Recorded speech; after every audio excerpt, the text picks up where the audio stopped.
মাছ মাংস খেতে খেতে আমাদের মুখে যখন আর কোনো রুচি না থাকে তখন আমরা শুটকির দিকে চলে যাই। তখন আমাদের শুটকি ভর্তা, শুটকি ভুনা এই টাইপের খাবার খেতেই বেশি ভালো লাগে। আর আমাদের দেশে যে জায়গাগুলোতে শুটকি খুব ভালো পাওয়া যায় এর মধ্যে চিটাগাং, কক্সবাজার অন্যতম। কক্সবাজারে বেড়াতে যেয়ে শুটকি আনেন না এমন মানুষ তো আমার মনে হয় খুঁজে পাওয়া খুব দায়। নানা ধরনের শুটকি এখানে পাওয়া যায়, লোট্টা, ফেপি, চিংড়ি এবং আরও অনেক নাম না জানা মাছ আছে যেগুলো আমরা হয়তোবা লোকাল বাজারগুলোতেও পায় না, সেখানে শুটকি দেখা যায়। তো আমি এবার কক্সবাজার যখন বেড়াতে গিয়েছিলাম তখন শুটকি এনেছিলাম এবং শুটকির ছোটোখাটো একটা মার্কেটও আছে এখানে।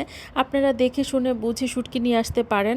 যারা কক্সবাজার কিংবা চিটাগাং বেড়াতে যান তাদের যে জিনিসগুলো কেনার জন্য লিস্ট করেন, আমার মনে হয় শুটকি তাদের লিস্টে থাকে না এমন হয় না।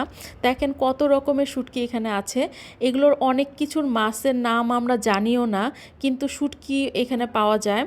আর এই শুটকিগুলো আসলে অনেক ভালো হয় নর্মাল বাজারের চেয়ে। আমি জানি না কার কাছে কেমন লেগেছে, তবে আমি তো অনেকবার দিয়েছি এবং কিনেছি, আমার কাছে তো ভালোই লেগেছিল।